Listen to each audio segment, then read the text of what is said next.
Siku ya jana nilipata simu moja kutoka kwa mwanaume mmoja ambaye yuko huko Simiyu, sitamtaja kwa jina, ila hii ni simu ambayo ilinisikitisha sana kama mwanamke. Ni wanawake wengi inawezekana wanapitia hizi changamoto kwenye ndoa zao, lakini bado hawajaweza kubeba maamuzi. Inawezekana mwanaume ndio anayemhudumia kwa kila kitu huyu mwanamke.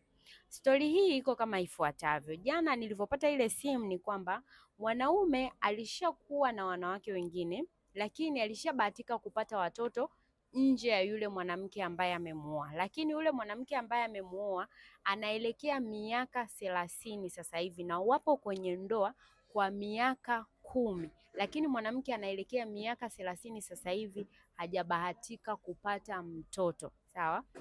Na walivyofanya utaratibu wa kwenda hospitali, mwanaume aligundulika kuwa yuko salama, lakini mwanamke alikuwa na changamoto kwenye milija, yaani milija yake ya uzazi ilikuwa imeziba. Sawa? Lakini mwanaume anapiga simu, anahitaji matibabu yeye binafsi ili aweze kusababisha ujauzito kwa huyu mwanamke ambaye milija yake imeziba. Inawezekana ni wewe mwanamke unapitia hii changamoto kama anayopitia huyu mke wa huyu kijana hapa aliyenipigia jana, na bado hujachukua hatua. My dear, changamoto yako, usipojithamini wewe afya yako, hakuna mtu atakayechukulia hatua. Yaani usipolichukulia uzito tatizo lako, hakuna mtu atakayechukua tatizo lako kwa uzito, kwa sababu kumbuka kuwa ukishaenda kuolewa na mwanaume ambaye tayari ana watoto nje, yaani wewe hata uhangaike asubuhi na mchana na jioni kutafuta mtoto, hawezi kuwaza, kwa sababu yeye tayari ameshaitwa baba.